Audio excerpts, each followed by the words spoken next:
comment avoir un rendu cinématographique sur ces vidéos.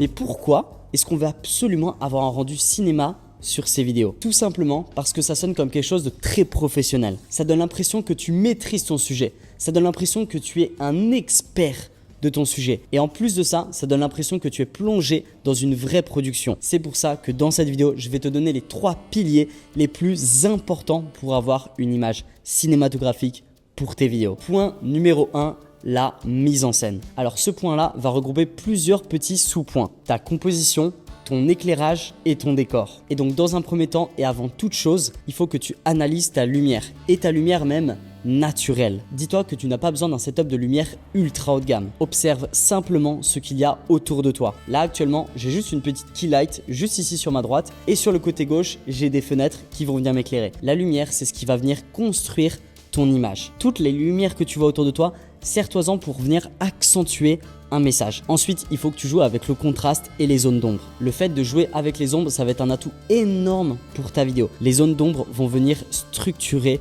ton image. Tu n'as pas forcément besoin d'éclairer tout uniformément. Dis-toi juste ça. Plus tu vas avoir du contraste dans ton image, plus ton image aura de la structure et plus ton image aura un effet cinématographique. Et moins tu as de contraste, plus ton image deviendra flat ou très documentaire. Aussi quelque chose de très important qui va venir renforcer ton image, c'est le fait tout simplement d'utiliser des practical lights. Lorsque tu filmes chez toi ou n'importe où, veille toujours à utiliser des petites practical lights pour renforcer la narration. Même une toute petite lumière poussée dans le cadre peut devenir un réel point d'intérêt si elle touche une zone clé de ton image.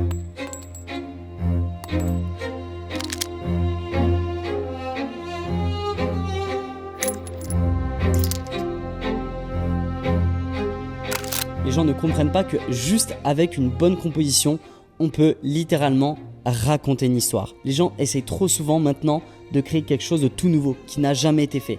Mais ce qui marche réellement, c'est les choses basiques. N'essaye pas forcément de créer quelque chose de nouveau. Analyse uniquement ce qui t'inspire et vois dans ta tête comment est-ce que tu arriverais à le mettre en valeur. Je t'invite exactement à faire la même chose avec des petits objets du quotidien. Essaye de rendre quelque chose de simple en quelque chose de cinématique. Ensuite, il faut que tu utilises les lignes directrices de ton image. Quand tu sors dehors, n'importe où, que ce soit les arbres, les immeubles, la route que tu as devant toi, utilise ces lignes pour composer ton image. Littéralement, ça c'est un cheat code. Lorsque tu utilises ces lignes pour cadrer ton image va tout de suite sembler beaucoup plus professionnelle. Le spectateur va exactement savoir où est-ce qu'il faut regarder. En gros, il faut que ce soit des tuyaux visuels qui mènent l'œil vers le sujet. Ensuite, la règle des tiers. Une image cadrée correctement, c'est une image qui fonctionne. N'hésite vraiment pas à utiliser la règle des tiers pour tes projets. Essaie de poser ton sujet sur les points d'intersection et de préférence à la gauche de ton image. C'est exactement là où l'œil humain va venir regarder en premier. L'asymétrie sur une image fonctionne très très bien aussi, mais à ce moment-là, il va falloir donner un contexte et donner de l'intention à ton image. Parce que si tu essaies d'avoir une image trop asymétrique ou une image trop décentrée, ta vidéo passera juste pour quelque chose de très très amateur. Donc si tu joues sur l'asymétrie, veille bien à l'intention que tu veux faire retransmettre. Dernier point sur la composition, la distance de la focale et l'ouverture. Les gens pensent trop que une image cinématographique, c'est une image avec beaucoup de flou d'arrière-plan, alors que pas du tout. Pourquoi? Parce qu'une image avec beaucoup de flou d'arrière-plan ne donne aucun contexte à ton décor. Et ça, moi j'aime pas trop. Et même pour aller plus loin,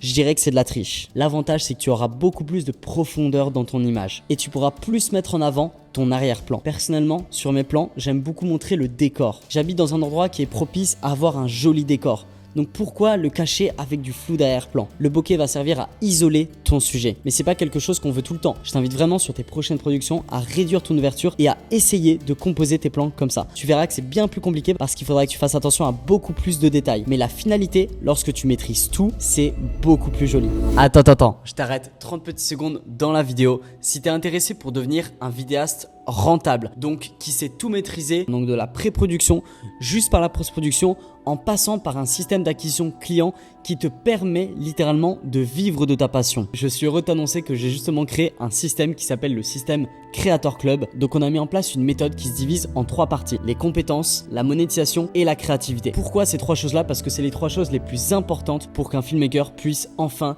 réussir à vivre de sa passion. Donc en premier, on va t'apprendre toutes les compétences du tournage, création de storyboard, jusqu'au montage, jusqu'au color grading, pour que tu sois littéralement le plus polyvalent possible. Ensuite, une fois que tu as appris toutes ces compétences, il va falloir les monétiser, parce que c'est ça souvent le plus gros souci des vidéastes, c'est qu'ils ont plein de compétences mais ils savent pas le monétiser. Du coup, ils gagnent pas d'argent avec ça. Et nous justement, on va t'apprendre à avoir un système d'acquisition clair pour que tu puisses vendre des services, trouver des clients et trouver des clients qui te payent à ta juste valeur. Passer de missions ponctuelles à 100, 200, 300 euros par mois à des missions sur le long terme qui dépassent les 2, 3, 4 000 euros par mois. Je suis vraiment super fier de ce que j'ai mis en place parce que ça a déjà porté ses fruits. J'ai déjà accompagné plus d'une trentaine de vidéastes qui ont déjà eu des résultats, augmenté leurs skills en color grading, en tout, plus trouver des clients, et moi ça me rend super fier. Et enfin, en dernier, on va t'apprendre à avoir de la créativité, parce que même les meilleurs vidéastes, soit ils ont des compétences de fou et ils savent monétiser, mais ils n'ont pas la créativité adéquate. Et justement, ils ne se démarquent pas de la concurrence. Donc nous, justement, ça va être notre travail également de te démarquer de la concurrence pour être littéralement le meilleur. Je travaille avec mon associé qui est lui coach en color grading. Il a travaillé avec des grands youtubeurs à plus d'1 million d'abonnés en France, bien évidemment. Et on a littéralement envie de te transmettre tout ce savoir, toute cette passion. Et on est tellement sûr de notre produit qu'on a lancé une garantie. Si tu trouves pas tes premiers clients au bout de 90 jours, on te paye la suite de l'accompagnement jusqu'à ce que tu sois rentable. Je sais, ça peut être fou, mais on est tellement sûr que ça marche, donc tu n'en auras pas besoin. Donc si tu es intéressé pour te lancer dans l'aventure, tu regardes le premier lien dans la description, tu prends un appel avec moi-même ou avec mon associé. L'appel, c'est un audit, on va faire un point sur ta situation, un petit peu voir où est-ce que t'en es, et t'en fais pas, c'est gratuit, ça engage à rien, c'est avec moi, donc il n'y a pas de galère. On peut retourner à la suite de la vidéo, n'oublie pas, premier lien dans la description, que des gens motivés.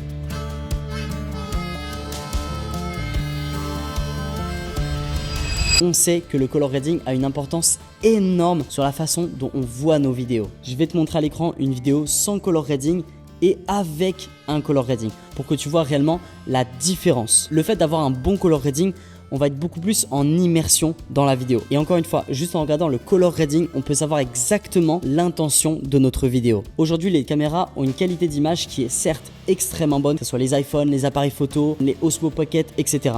Mais il y a un truc qui les différencie énormément des caméras cinéma, c'est cet aspect pellicule. C'est littéralement cet aspect pellicule qui donne cet effet cinématographique. Ces 3 petits effets qui vont venir rajouter une petite touche qui fait la différence, qui va venir un petit peu dégrader votre image.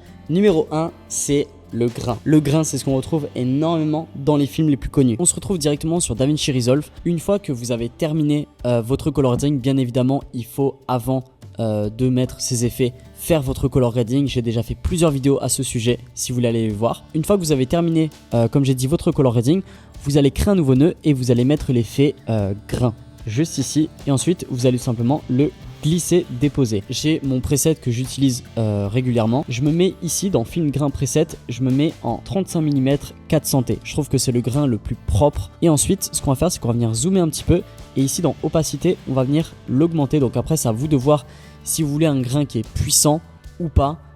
C'est vous qui choisissez.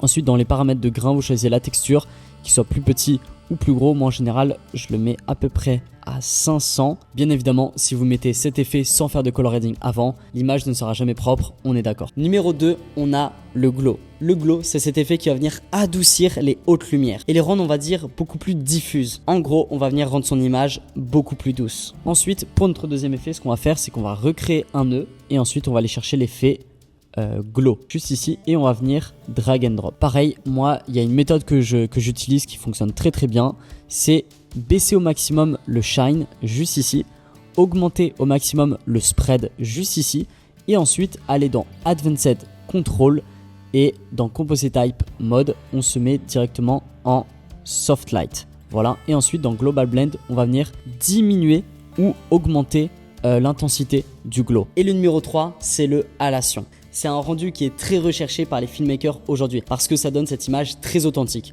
Mais attention, il faut pas en abuser. En termes simples, le halation, c'est une lumière douce et diffuse qui va venir interagir sur toutes les zones les plus lumineuses de ton image et qui va faire apparaître tout autour des lueurs rouges. Elle donne un peu une impression de douceur ou de nostalgie sur son image. C'est pour ça que les gens recherchent beaucoup cet effet-là. Et ensuite, le halation, on va venir recréer un nouveau node. On va aller dans Effets et on va écrire halation. Là, dans Processing Color Space, vous mettez votre paramètre de timeline. Et ensuite, dans Isolation, le threshold, moi je le laisse comme ça. Normalisation, je le baisse un tout petit peu. Et ensuite, dans Film Saturation, alors je vais venir zoomer sur les zones de lumière et je vais venir augmenter ou diminuer l'effet de halation. Surtout que l'effet de halation, il faut faire très attention parce que ça peut devenir très vite très moche. Donc là, c'est l'image de base avec mon color grading et avec, ça donne ça. Sans et avec.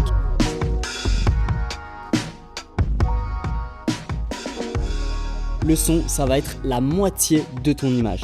Ça va être 50% de ta vidéo. Maintenant, imagine, tu as une super belle image devant toi, tu as un parfait décor, une parfaite colorimétrie, mais il n'y a aucun son qui sort. T'as pas l'impression que c'est hyper frustrant parce que ton cerveau, lui, il imagine les sons, mais il n'arrive pas à les percevoir parce que tout simplement, il n'y en a pas.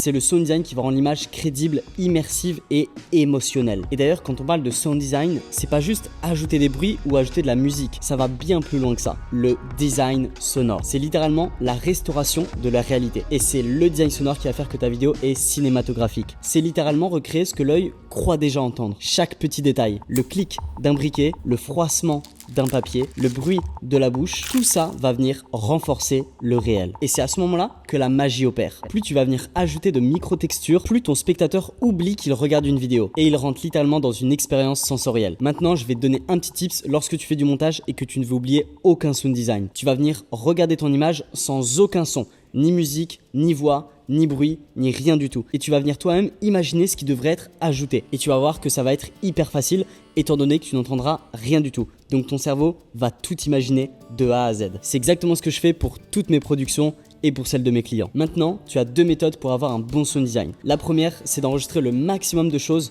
directement en réel. Et le deuxième, ça va être de prendre des sons directement sur des plateformes. Celle-ci, c'est celle que je préfère. Pourquoi ? Parce que très souvent, les bruitages sont de meilleure qualité. Ils n'ont pas de bruit parasite et ils sont déjà prêts à être utilisés. Maintenant, je crois que tu as la totale pour faire des vidéos d'une qualité hollywoodienne. N'oublie pas que si tu veux devenir un vidéaste rentable et littéralement transformer ta passion en un véritable métier, dans le premier lien de la description, tu prends un appel avec moi-même. On va voir ensemble comment est-ce que je peux t'aider. Sur ce, mets-moi aussi un petit commentaire, ça me fait toujours très plaisir.